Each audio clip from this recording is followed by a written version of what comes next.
Hello everyone, कैसे हैं आप सभी। लर्न लिटरेचर विद आशु पे मैं एक बार फिर से आपका स्वागत करती हूँ। आज हम करेंगे good woman of Setzuan by Bertolt Brecht. ये हमारे सिलेबस का ही एक पार्ट है, तो करते हैं शुरू। The good woman of Setzuan और the good woman of Schezwan.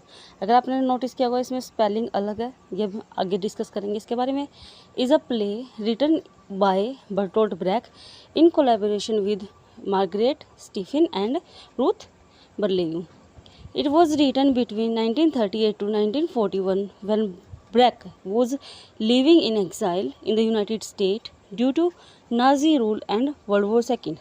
जो हमारे जो ऊपर जो टाइटल दिए हुए हैं, दो टाइटल दिए हुए हैं, the good woman of Schezwan, दोनों में सेजवान की स्पेलिंग डिफरेंट है। ये एक प्ले है, बर्टोल्ट ब्रेक ने लिखा है। कोलैबोरेशन किसके साथ किया? मार्गरेट के साथ किया और रूथ के साथ किया। और ये किस टाइम पे लिखा गया है? 1938 टू 1940। इस टाइम पे वो एग्जाइल में था, यूनाइटेड स्टेट में था। नाजी रूल और वर्ल्ड वॉर 2 उस टाइम पे चल रहे थे। नाजी रूल इनके लिए बहुत मुश्किल का टाइम था क्योंकि इनको अपनी ही जगह छोड़नी पड़ गई थी। It is an example of non Aristotelian drama. ये टर्म हमारे जो राइटर है उन्होंने दी है, मतलब उन्होंने पॉपुलर कराई है। अब दी नहीं है, पॉपुलर कराई है। उनके वर्क में हम इस चीज़ को देख सकते हैं कि नॉन एरिस्टोटेलियन ड्रामा का इन्फ्लुएंस देख सकते हैं, इसका यूज़ देख सकते हैं। आगे हम इसको भी देखेंगे कि नॉन एरिस्टोटेलियन ड्रामा होता क्या है। तो उनके जो नोट्स हैं और ऐसे हैं, नाम है उसका on a non Aristotelian drama. इसमें उन्होंने इसके बारे में बताया भी है, इसको डिफ़ाइन किया है। जो ओरिजिनल नेम है प्ले का वो नाम है डाई वेलरे लिवी, DIEWALARELIEVE।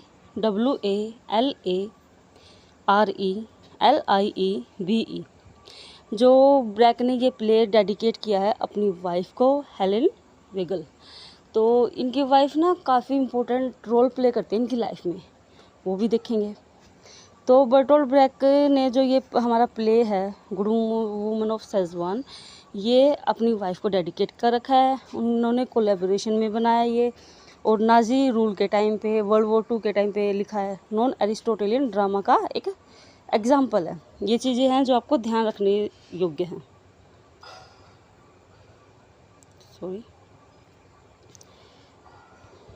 जो प्ले का टाइटल है उसे ट्रांसलेट किया गया है the good woman of Schezwan rather than Schezwan. ये जो हमारे दो टाइटल दिए गए हैं, आपने अभी देखा कि ये ट्रांसलेशन की वजह से दो टाइटल है। जो ओरिजिनल टाइटल है वो है SETZUAN, जो हमारे राइटर ने दिया है।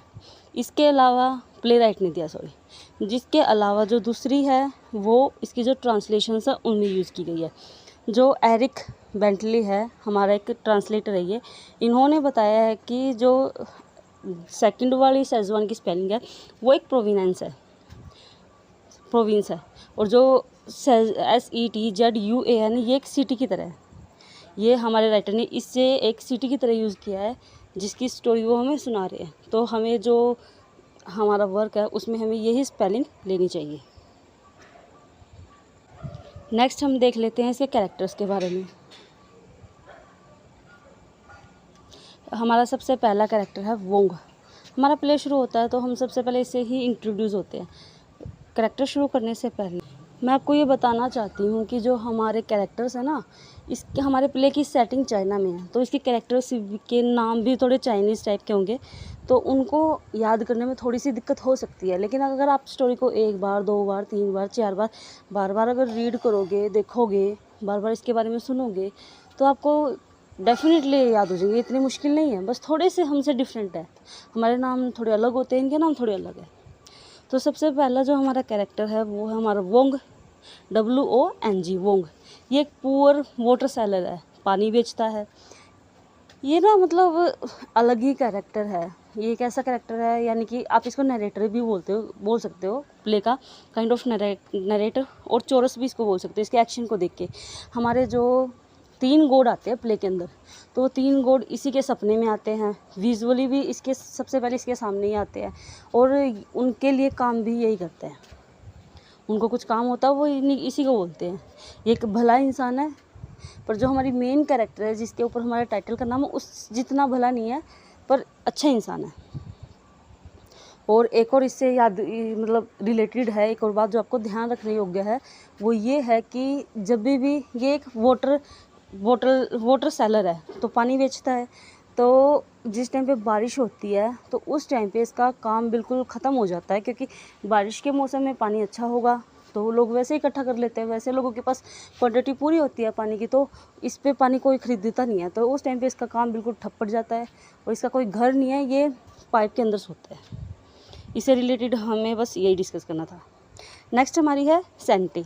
सेंटे हमारी लीड कैरेक्टर है, सेंट्रल कैरेक्टर भी बोल सकते हो, प्रोटोगोनिस्ट भी यही है।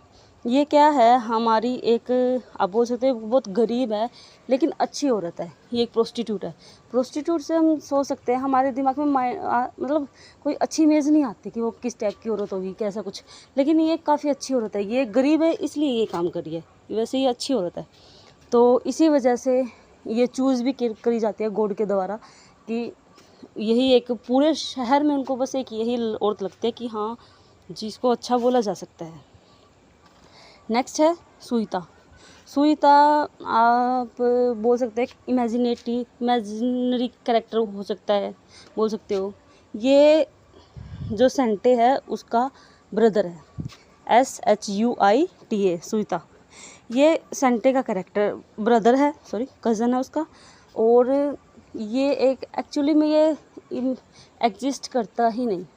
ये क्या है, ये एक मतलब जो हमारी लीड कैरेक्टर है सेंटे है, वो अपने आप समाज से परेशान होके, लोग उसकी अच्छाई का इतना फ़ायदा उठाते हैं, वो बिल्कुल परेशान हो जाती है। तो उसके दिमाग में ये आइडिया आता है, वो अपने आप को अपने कज़न के रूप के मतलब कि अपने कज़न के रूप में डिस्गाइज़ कर लेती है।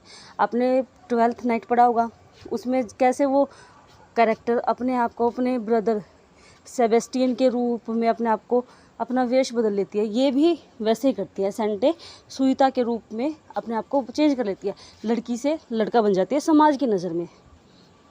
तो ये एक बैड कज़न की तरह आप इसको बोल सकते हो। एक अल्टर ईगो होती है सेंटे की, और ये थोड़ा ना उससे इसका जो नेचर है वो उससे ये अलग शो करती है सेंटे की। सुईता अलग है, सेंटे काफ़ी भली शांत अच्छी औरत है, लेकिन सुईता कैसा होता है कि मतलब आप इसको बोल सकते हो स्ट्रॉन्ग होता है काफ़ी। और वो जिसने परेशान किया है सेंटे को, उनसे हिसाब क्लियर करता है। जहाँ जहाँ पे उसको पैसे एक्स्ट्रा जो उससे मांग रहे हैं उनको सबके साथ बार्गेनिंग करता है। तो काफ़ी अच्छा इसमें ये कैरेक्टर दिखा रखा है। नेक्स्ट कैरेक्टर है यांगसुन। यांगसुन एक अनएम्प्लॉयड पायलट है। ये ना थोड़ा सा अजीब सा ही है, मतलब काफ़ी इसको आप सेल्फिश बोल सकते हो, क्योंकि ये अनएम्प्लॉयड है तो इसको जॉब ऑफर होती है उसके लिए आपको इसको कुछ ब्राइब देनी होती है। तो वो पैसे ये हमारी हीरोइन से वसूल करता है। इसकी मदर उस पर लेती है, वो 200 तो दे देती है, बाकी 300 वो बोलती है कि मैं अपनी शॉप को बेच के दे दूँगी। तो ये उससे शादी करने वाला होता है, लेकिन एंड मोमेंट पे शादी के यानी कि मंडप में बैठे हैं। हमारे यहाँ मंडप होता है पर इनके यहाँ थोड़ा सा अलग टाइप की शादी होती है। पर आप ये समझ सकते हैं कि जहाँ पे शादी होती है उस प्लेस पे खड़े हैं दूल्हा दुल्हन बने, लेकिन ये इसको छोड़ के चला जाता है क्योंकि इसको लगता है कि इसका भाई पैसे लेके आएगा। बचे हुए जो पैसे वो लेके नहीं आता, तो इस वजह से शादी को कैंसिल कर देता है। और हमारी हीरोइन से बहुत ज़्यादा प्यार करती है, ट्रू लव है, क्योंकि वो सच्ची औरत है, अच्छी इंसान है, तो वो झूठ समझ ही नहीं पाती कि कौन झूठ बोल रहा है कौन सही बोल रहा है। तो ये लास्ट में भी एक पॉइंट पे उसको धोखा देता है, उसके पैसे फिर लास्ट में जब ये उसकी खुद की फैक्ट्री होती है उस टाइम पे भी उसके पैसे चुरा लेता है। नेक्स्ट हमारा कैरेक्टर है थ्री गोड। ये हाँ हमारे प्ले में स्टार्टिंग में भी आते हैं, बीच में भी आते हैं और लास्ट में भी, ये लास्ट में भी आते हैं। और बीच बीच में ये हमारी जो मेन लीड है उसके बारे में इंफॉर्मेशन भी पता करवाते रहते हैं वोंग के थ्रू कि वो क्या कर रही है कैसे कर रही है। ये उसे 3,000 पाउंड सिल्वर कॉइन मतलब कुछ पैसे देते हैं, ये हमारी हीरोइन को कुछ पैसे देते हैं। आगे देखेंगे कितने पैसे इन्होंने दिए थे। तो ये हमारी हीरोइन को पैसे देते हैं कि वो अपनी लाइफ को सुधार सके, अच्छा बना सके, और बाद में उस पर नज़र रखते हैं कि वो अपनी लाइफ में पहले जैसी है या नहीं, वो उसने अपना काम छोड़ा है या फिर वो पहले जैसे ही काम कर रही है, वो एक अच्छी औरत है पहले जैसी है या नहीं, या फिर उसने अब दुनिया की तरह वो भी चेंज हो गई है पैसे आते ही। नेक्स्ट कैरेक्टर है शूफू। ये काफ़ी इंटरेस्टिंग, आप इसको बोल सकते हो, ये काफ़ी इंटरेस्टिंग कैरेक्टर है। आपने अगर कभी नॉवेल्स पढ़ी होंगी या फिर अगर आप कोरियन सीरीज़ देखते हो ना, उसमें आप ये देखते हो, मतलब मोस्टली उनके सीरीज़ में जो भी उनकी होते हैं ड्रामाज, उनमें मोस्टली एक चीज़ आपको देखने को मिलेगी, एक लीड हीरोइन होती है, एक लीड हीरो होता है और एक सेकंड लीड हीरो होता है। उसमें क्या होता है, उसमें हीरो जैसी ही क्वालिटीज़ होती है और वो हीरो के ही बराबर की टक्कर का होता है ताकि वो हीरोइन को परस्यू कर सके। तो काफ़ी हद तक यहाँ पे भी हमारा जो शूफू है वो वैसा ही कैरेक्टर है।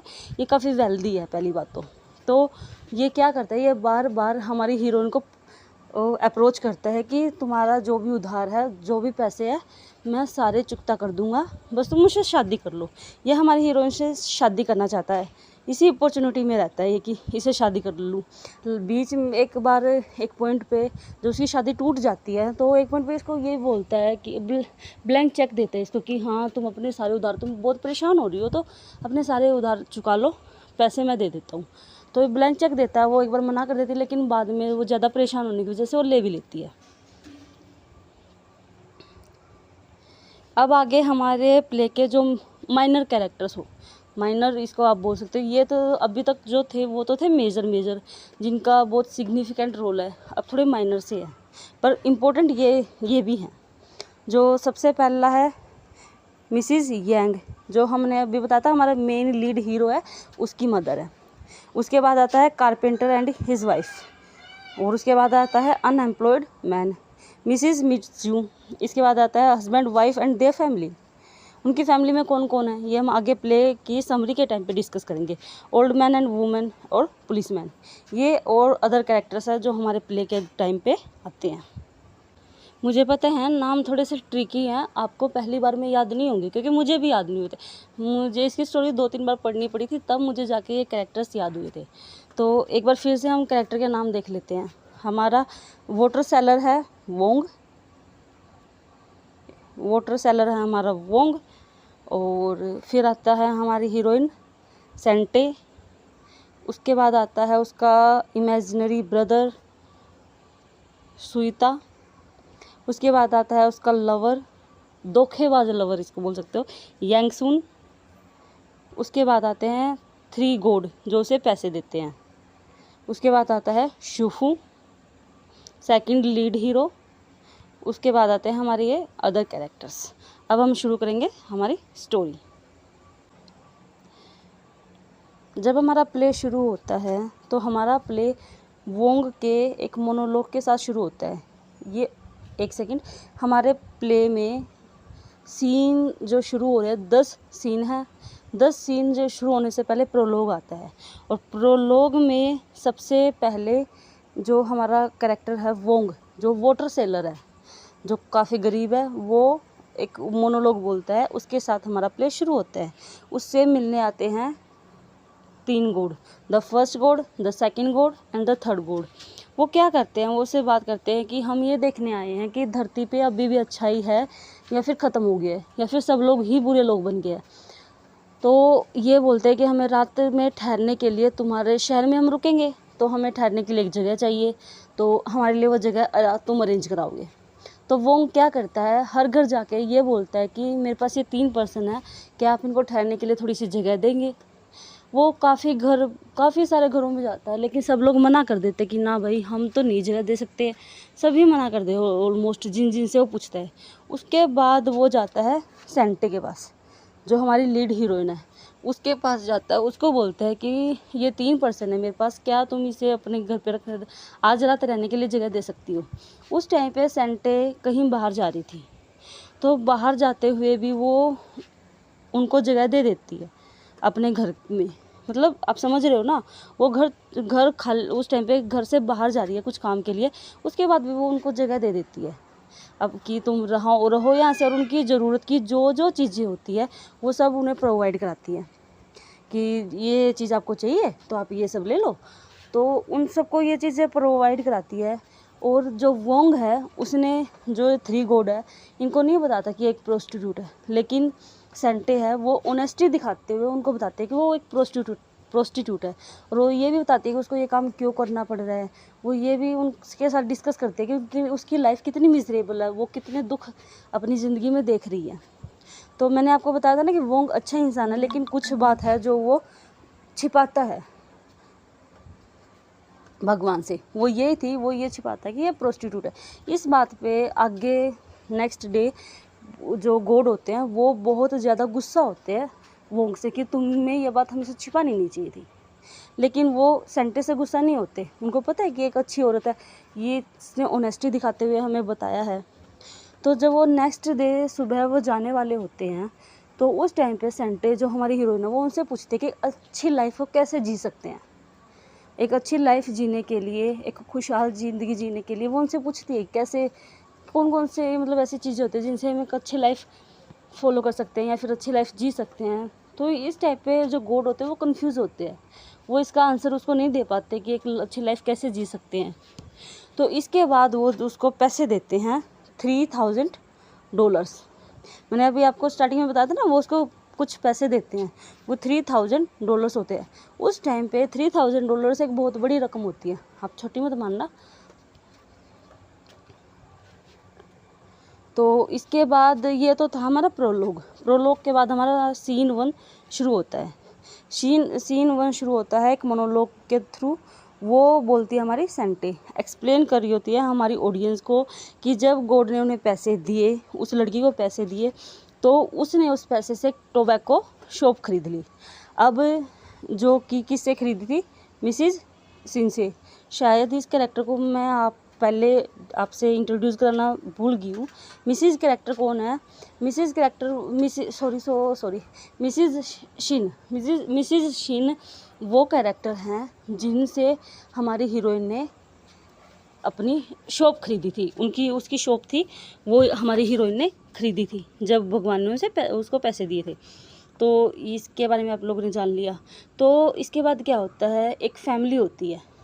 ये फैमिली जब सेंटेस शहर में नई आई थी सेजुआन में, तो उस टाइम पे वो इनके पास रहती थी, लेकिन हमारी हीरोइन के पास पैसे नहीं थे, वो गरीब थी, इसीलिए तो प्रोस्टिट्यूट का काम करी आज के टाइम पे। तो वो गरीब थी तो ये उसे धक्के मार के घर से निकाल देते हैं, लेकिन ये एक अच्छी लड़की है तो वो इसके पास आते हैं रहने के लिए।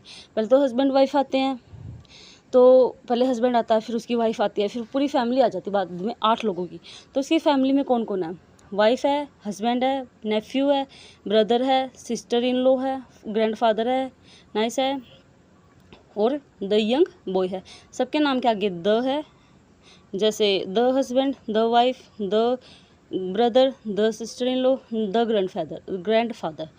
तो एक और बात, इनका नाम नहीं है, इनका नाम इसमें प्ले के अंदर यही दिया गया है कि द वाइफ ऐसे बोलती है, द हस्बैंड ऐसे बोलता है, द नेफ्यू ऐसे बोलता है।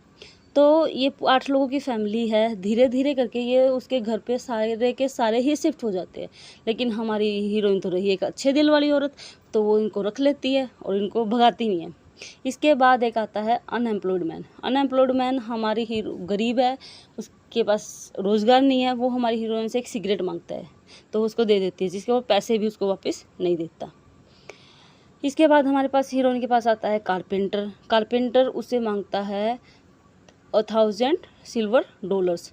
ये क्यों मांगता है, ये बोलता है कि जो इस शॉप की पुरानी ओनर थी मिसिज सिन, उसने अपने अलमारियों का काम कराया था या फिर उसे अलमारियाँ खरीदी थी, जो भी उसने कराया था उसका टोटल अमाउंट बैठता है $1000। अब मुझे ये पैसे चाहिए।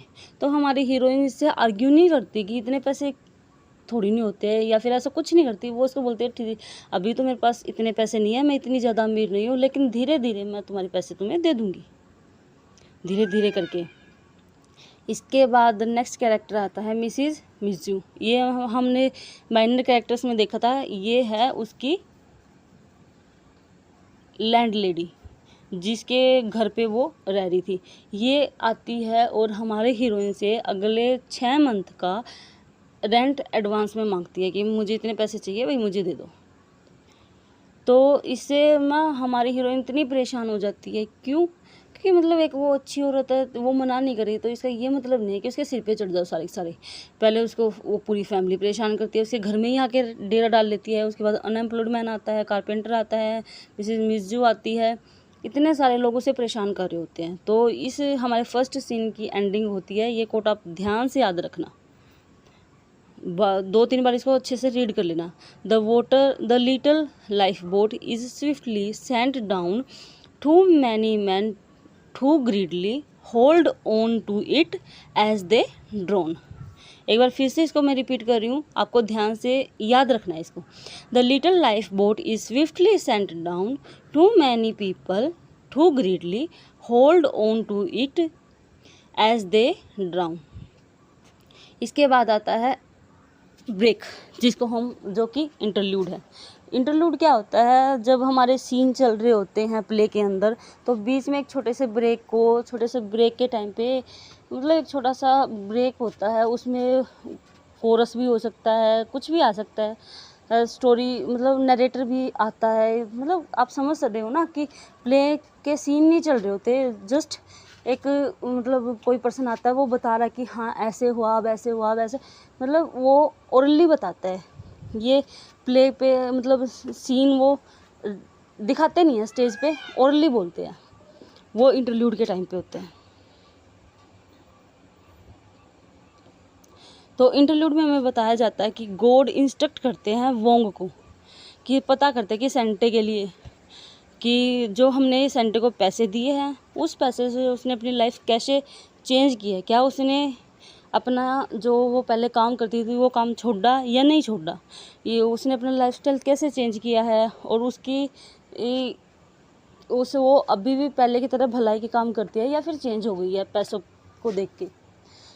तो और ये बोलते हैं कि ये सारी इन्फॉर्मेशन वो गॉड को पास करे। तो ये हमारे इंटरल्यूड में बताया जाता है। इसके बाद शुरू होता है हमारा सेकंड सीन क्या होता है? सेकंड सीन से पहले मैं आपको एक छोटी सी बात बताना चाह रही हूँ जो हमारी फर्स्ट सीन में मिस हो गई है।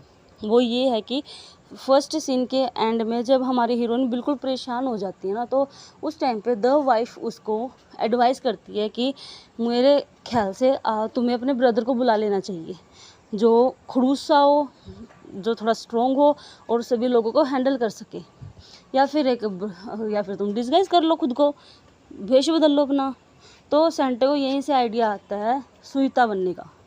तो क्या करती है, अपना स्टाइल चेंज कर लेती है, हेयर स्टाइल चेंज कर लेती है, कपड़े चेंज कर लेती है, और बिहेवियर भी काफ़ी हद तक नेचर अपना चेंज कर लेती है।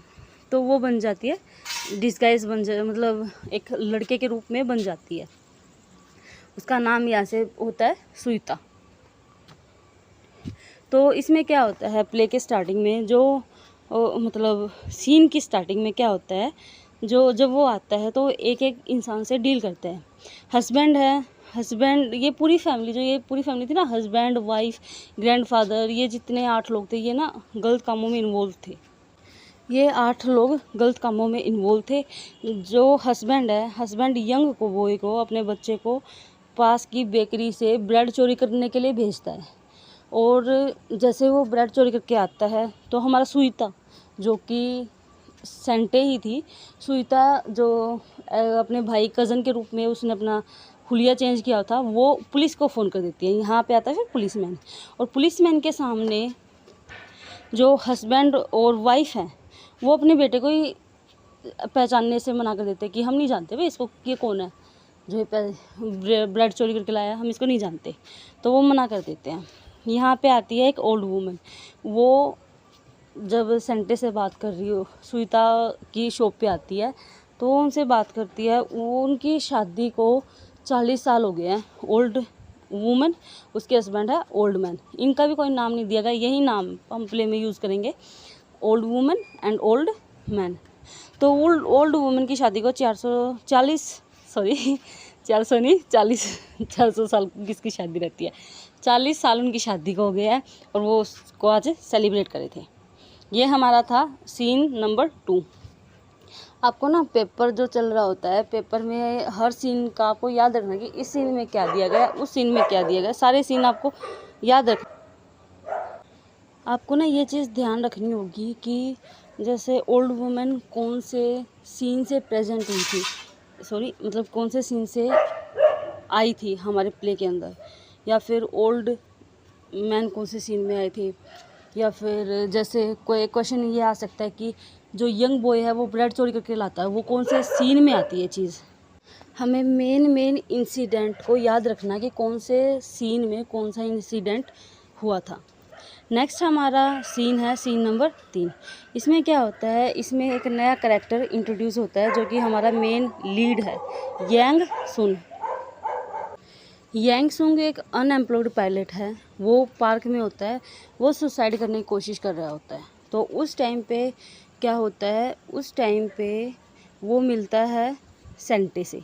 सेंटे से मिलने से पहले एक जो ओल्ड होर और यंग होर जो कि प्रोस्टिट्यूट होते हैं, वो भी सेंटे की तरह ही काम करते हैं, लेकिन वो अच्छी नहीं होती। तो उनको लगता है कि ये उनका कस्टमर बनेगा, लेकिन एकदम बारिश आ जाती है तो वो एक पेड़ के नीचे जाता है, वहीं पे फिर सेंटे भी जाती है बारिश से बचने के लिए। वो लोग दोनों आपस में डिस्कस करते हैं, अपनी प्रॉब्लम्स बातें करते हैं। वो बताता है कि वो सुसाइड क्यों करने आया है और सेंटे भी अपनी लाइफ की प्रॉब्लम्स उसको बताती है। तो ऐसे ऐसे वो लोग बातें करते हैं, बारिश का मौसम में होता है तो दोनों प्यार में पड़ जाते हैं दोनों एक दूसरे को देख के, जैसे love at first side type का कुछ होता है, दोनों एक दूसरे से प्यार में पड़ जाते हैं। तो वो लोग साथ में टाइम स्पेंड करते हैं। इसे देख के जो वो बाकी 2 प्रोस्टिट्यूट थी वो बहुत परेशान हो जाती है, उनको गुस्सा आता है बहुत कि मतलब सेंटे हमारे जैसी है, उसके बावजूद भी वो शॉप खरीद लेती है, उसकी शॉप भी बहुत अच्छी चल रही है और अब उसको प्यार भी मिल गया ज़िंदगी में, मतलब वो ऐसे लाइफ क्यों चेंज कर रही है, उसे हमारी तरह ही रहना चाहिए। वो गुस्से में वहाँ से चली जाती है। तो ये जो इंसिडेंट है ये पार्क में होता है, जो इसकी सेटिंग है वो पार्क की है। तो वहाँ पे फिर जब भगवान ने, जो हमारा वोंग है वाटर सेलर है, उसको भगवान ने एक काम सौंपा था कि भाई सेंटे पर नज़र रखो, बताओ कि वो कैसी है, अब पहले जैसी है या नहीं है। तो वो बारिश का मौसम है, बारिश आई हुई है, तो उस टाइम पे वो पानी बेचता हुआ वहाँ पे आता है। तो उस टाइम पे ये इसके पास इसके पानी की बोतल बिक नहीं रही थी, तो फिर खाना कैसे अरेंज होगा इसके पास, मतलब समझ रहे हो ना, जब उसका काम ही नहीं चल रहा, सब काम बंद हो गया तो इसको दिक्कत हो रही है। इस वजह से इसको दिक्कत ना हो तो हमारी हीरोइन इससे एक बोतल ख़रीद लेती है। वो सोचती है कि वो जो हमारा हीरो है उसे पानी पिलाएगी, इस वजह से वो इससे बोतल ले लेती है। और जो देखती है वो, तो जिसको पानी पिलाने के लिए उसने पानी लिया वो सो ही गया है, तो वो उसकी तरफ देखती रहती है, खुश होती रहती है। तो यहाँ पे फिर वोंग जाता है गॉड के पास और उनको बोलता है कि भाई जो हमारी ही जो ये आप बोल रहे हो ना कि वो चेंज हुई या नहीं चेंज, वो बिल्कुल भी चेंज नहीं हुई। उसने बारिश के मौसम में मुझसे पानी लिया है, वो पहले की जैसी है, उसमें कोई चेंज नहीं होता है। इंटरल्यूड आता है बीच में अगले सीन से पहले, तो उसमें वो बताता है गॉड को कि सेंटे अभी भी पहले के पहले जैसी है, उसने मुझसे पानी लिया। वो इन्फॉर्मेशन ये डिलीवर कर देता है गॉड को। इसके बाद आता है हमारा 4th सीन। उसमें क्या होता है, ओल्ड वुमन आपने देखी होगी पिछले सीन में। यहाँ पे हमसे इंट्रोड्यूस कराया जाता है ओल्ड मैन। यहाँ पे उसका नाम भी बताया जाता है मिस्टर डेंग। वो क्या होता है, एक कारपेट सेलर होता है। तो उसकी जो वाइफ होती है मिसिज ओल्ड वुमन, जो उसकी मिसिज होती है ओल्ड वुमन होती है, वो हमारी हीरोइन को 200 सिल्वर डॉलर दे देती है। मैंने बताया था ना आपको, मिसिज जो ओल्ड वुमन है वो हमारी हीरोइन को पैसे देती है, वो उसको 200 सिल्वर डॉलर देती है। और जो यांग था वो, चलो यांग के बारे में हम आगे डिस्कस करेंगे। तो 200 सिल्वर डॉलर दे देती है लोन कि हाँ भाई अभी ले लो, तुम्हें अपनी जो लैंड लेडी थी उसको पैसे देने थे, उसको आप ये पैसे दे दो, हमें आप बाद में दे देना, तो हम एक लोन की तरह ही आपको दे देते हैं। तो उसे दे देती है। नेक्स्ट कैरेक्टर यहाँ पे हमारा आता है मिस्टर शूफू। आपने इसके बारे में अभी पीछे पढ़ा था ना कि जब मैंने आपके साथ डिस्कस किया था कि ये सेकंड लीड हीरो है, यानी कि दूसरा हीरो इसको बोल सकते हैं। कि हमारा हीरोइन, जैसे कि जो हीरोइन है वो फर्स्ट लीड हीरो को चूज़ करेगी या सेकंड को, पहला हीरो या दूसरा हीरो। ये हमारा दूसरा हीरो होता है। ये एक बार्बर होता है और ये शादी करना चाहता है हमारी हीरोइन से। मिसिज यांग भी इसमें आती है, जो कि हीरो की मदर होती है, जो यांग सुन की मदर होती है।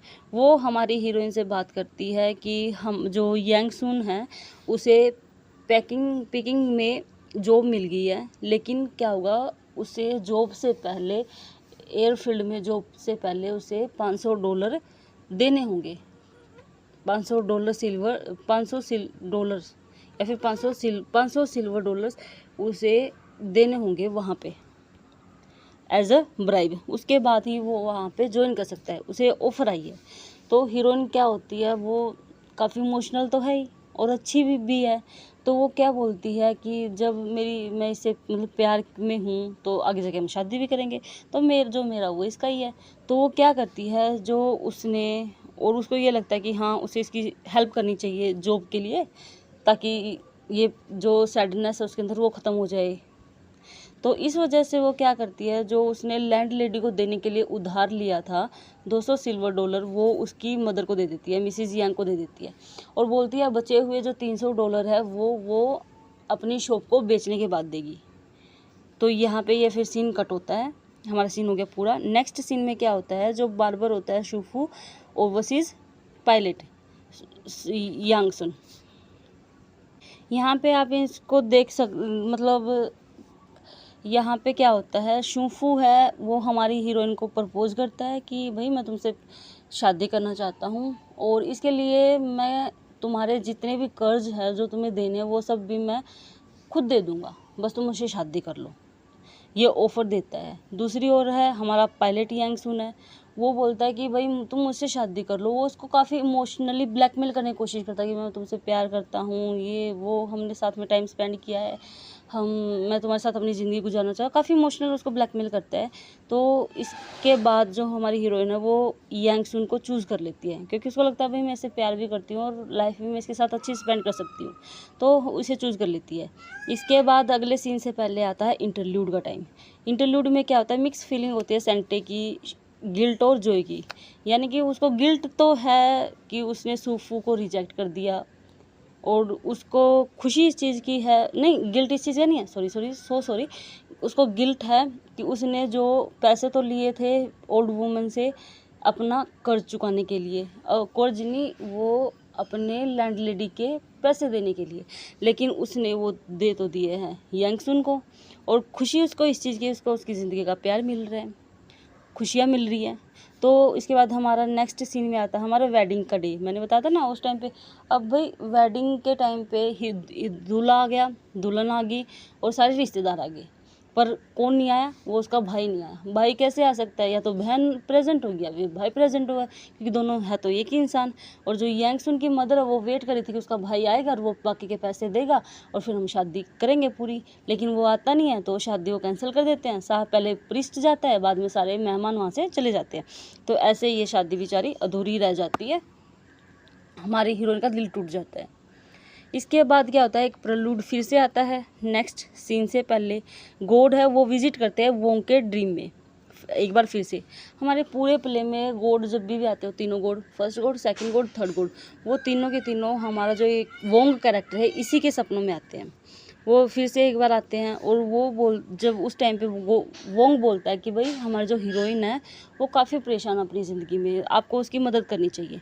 पर जो हमारे गॉड है वो मना कर देते हैं कि अगर हम उसकी मदद करने गए तो उसकी दिक्कत और ज़्यादा बढ़ जाएगी, इसलिए हम उसकी हेल्प नहीं करेंगे, उसे अपनी प्रॉब्लम में से खुद बाहर आना होगा।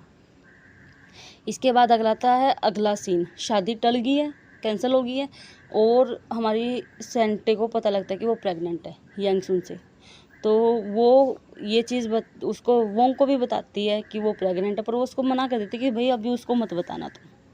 इसके बाद शूफू है वो हमारी हीरोइन को ब्लैंक चेक देता है कि इससे तुम अपने सारे कर्जे उतार लो। हीरोइन एक बार तो मना कर देती कि ना, अगर मैं ऐसा करूँगी तो तुम फिर मुझे फिर से शादी ऑफर करोगे, मुझे करनी ही पड़ेगी अगर मैं तुम्हारे पैसे लूँगी तो।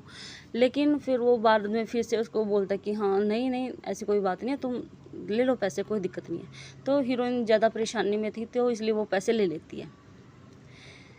इसके बाद जो मिसिस शिन होती है, जिसकी हमारी हीरोइन ने शॉप ली थी, खरीदी थी, उसको रियलाइज़ होता है कि भाई कहीं ना कहीं सेंटे और सुनीता दोनों के दोनों एक ही इंसान है, ये अलग नहीं है। उसको रियलाइज़ होता है यहाँ पे।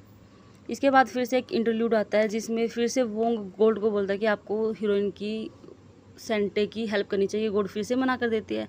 इसके बाद जो उसने पैसे लिए थे शुफू से, हीरोइन ने, सुनीता ने पैसे लिए थे, सुनीता बोल दो सेंटे बोल दो एक ही बात है। तो जो उन्होंने पैसे लिए थे तो उससे वो एक टोबैको फैक्ट्री शुरू करती है। इस फैक्ट्री में वो काम देती है सभी लोगों को, अपने आसपास के जितने भी उसके लोग, जितने आसपास लोग होते हैं उन सभी को काम देती है। वो यांगशुंग को भी वहाँ पे काम देती है। लेकिन यांगशुंग है जो, वो पैसे चुरा के भाग जाता है।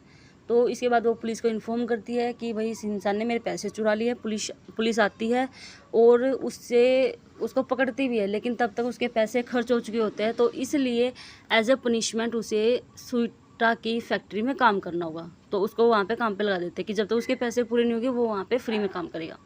इसके बाद आता है नेक्स्ट सीन। वहाँ पे जो हमारी सुनीता है वो प्रेग्नेंट हो चुकी है। वो तो मैंने आपको बता ही दिया था प्रेग्नेंट है। तो धीरे धीरे जैसे जैसे उसकी मतलब टाइम आगे बढ़ता जाता है तो वही बात है, उसकी बॉडी भी चेंज होती जाती है, थोड़ी वो मोटी होती जाती है। तो उससे वो अपने आप को छिपा नहीं पाती इतनी अच्छे तरीके से पहले की तरह, जैसे पहले छिपा लेती थी, लड़का बन जाती था, उसको थोड़ी बहुत दिक्कतें होने लगी है। ये हमारा था नोवा सीन, 9th सीन। इसके बाद आता है इंटरल्यूड। वहाँ पे वोंग के सपने में फिर से भगवान आते हैं और वो बताता है कि जो हमारा सेंटे है उसको मर्डर कर दिया है सुनीता ने, उसके ब्रदर ने। ये अफवाह उड़ी है वहाँ पे उस शहर में। क्यों उड़ी है? क्योंकि 6 महीने से सुनीता तो है, फैक्ट्री में काम कर रहा है, काम करवा रहा है अच्छे तरीके से, फैक्ट्री भी बहुत अच्छी चल रही है, लेकिन 6 महीने से सेंटे को तो किसी ने देखा ही नहीं है। तो क्या करते हैं, इसके बाद लोग पुलिस फाइल कर देते हैं कि भाई हमारे यहाँ पे एक औरत थी, वो पहले उसकी शॉप थी, फिर उसकी फैक्ट्री होगी, उसका भाई आ गया और काफ़ी 6 महीने से हमने उस औरत को देखा नहीं है, वो काफ़ी अच्छी औरत है, हमारी सबकी हेल्प करती थी, और उसके भाई ने उसका मर्डर कर दिया है। क्योंकि उसका भाई तो हमें रोज़ दिख रहा है लेकिन वो नहीं दिख रही। तो इस वजह से पुलिस पकड़ लेती है सुनीता को। इसके बाद आता है 10th सीन, जो कि हमारा लास्ट सीन है। ये की सेटिंग होती है कोर्ट रूम में। आपको पता है क्या, जो हमारे 10 के 10 सीन है ना, आपको इनकी सेटिंग बहुत ध्यान से याद रखनी है, और 10 के 10 की नहीं रख सकते। तो मेन जितने भी सीन है उनकी आपको सेटिंग याद रखनी, कौन सा सीन कहाँ पे सेट था। जो हमारा लास्ट सीन है वो कोर्ट रूम में सेट था। यहाँ पे सभी लोग बैठे हुए हैं, हमारे जज हैं वो 3 गॉड हैं। तो वो क्या करते हैं, वो सामने वही वो चल रही होती है कि हाँ कि इसने किया है, उसका मर्डर किया है, ये बात है, वो सारी वो चीज़ें चल रही थी। तो उस टाइम पे सुनीता बोलता है कि मैं सब कुछ बताऊंगा, मैंने मर्डर क्यों किया, क्या बात है, सब कुछ बताऊंगा, लेकिन कोर्ट रूम मुझे खाली चाहिए। तो इसके बाद क्या होता है, जितने भी लोग हैं वो सब वहाँ से चले जाते हैं, सिर्फ जो 3 गॉड वो रहते हैं, और सुनीता हमारा जो ब्रदर होता है सेंटे का वो रहता है। तो उनके जाने के बाद वो अपने कपड़े चेंज करता है और उनको दिखाता है कि भाई देखो मैं सुनीता ही हूँ, मैं सेंटे ही हूँ, और मैंने अपने आप को एज ए कज़न मेरे ब्रदर के रूप में चेंज किया था, अपना मतलब भेष बदला था अपना, क्योंकि मैं बहुत परेशान हो गई थी, मेरी अच्छाई का लोग गलत फ़ायदा उठा रहे थे, और मेरा कोई मर्डर नहीं हुआ है, बस मैंने अपने आप को ऐसे चेंज किया है। तो इसके बाद क्या होता है, कोर्ट रूम भगवान उसको फिर ये बोलते कि ठीक है भाई कोई दिक्कत नहीं है। भगवान बहुत खुश होते हैं सबसे पहले तो कि हाँ ये जो लड़की है वो जो भलाई का काम करती है वो ज़िंदा है, उसकी डेथ नहीं हुई है, ऐसी कोई सीन नहीं है, वो ठीक है। तो इससे खुश होते हैं और वो उसको बोलते हैं कि ठीक है तुम अपना काम जारी रखो, बस भलाई के काम करते रहो, बुराई के रास्ते पे ना चलो, और तुम ऐसे अपने ब्रदर के रूप में अपने भेष को चेंज कर सकती हो, कोई दिक्कत नहीं है। इसके बाद क्या होता है, कोर्ट रूम ओपन होता है, सब जो क्राउड होता है वो सेलिब्रेट करता है कि हमारी सेंटे तो वापस आ गई है, तो बहुत खुश होते हैं। ये तो थी हमारी स्टोरी हमारे प्ले की। तो हमारी सेंटे है द गुड वुमन ऑफ, तो ये हमारी स्टोरी थी। सबसे पहले गॉड आते हैं, हमारी हीरोइन को पैसे देते हैं, वो टोबैको शॉप खोलती है, लोग उसको परेशान करते हैं तो वो अपने भाई के रूप में वेश में बदल लेती है। धीरे धीरे फिर वो सारी चीज़ें मैनेज करती है। जो कारपेंटर होता है, जो पहले 10 सिल्वर डॉलर्स मांग रहा था, वो बाद में उसको काफ़ी कम करा देती है बार्गेनिंग करके। ऐसे ही वो बाकी लोगों से भी डील करती है। धीरे धीरे उसकी टोबैको शॉप अच्छी होने लगती है, ग्रो करने लगती है। तो ऐसे ही फिर वो प्यार में पड़ती है यांग सुंग के साथ, जिसको से उसको धोखा मिलता है। तो लोग उस पर फिर ऐसे बोल देते हैं कि भाई इसने तो मर्डर किया है, क्योंकि काफ़ी टाइम से सेंटे किसी को दिख नहीं रही थी, सबको सुनीता दिख रहा था। तो इस वजह से सब लोग उसको एक्यूज़ करते हैं। तो लास्ट में गुड को बता देते हैं कि उसने भेष क्यों बदला था, और बाकी सब लोग भी खुश हो जाते हैं कि उनकी हीरोइन वापस आ गई है, यानी कि सेंटे वापस आ गई है। तो इस तरह से हमारी ये स्टोरी होती है पूरी।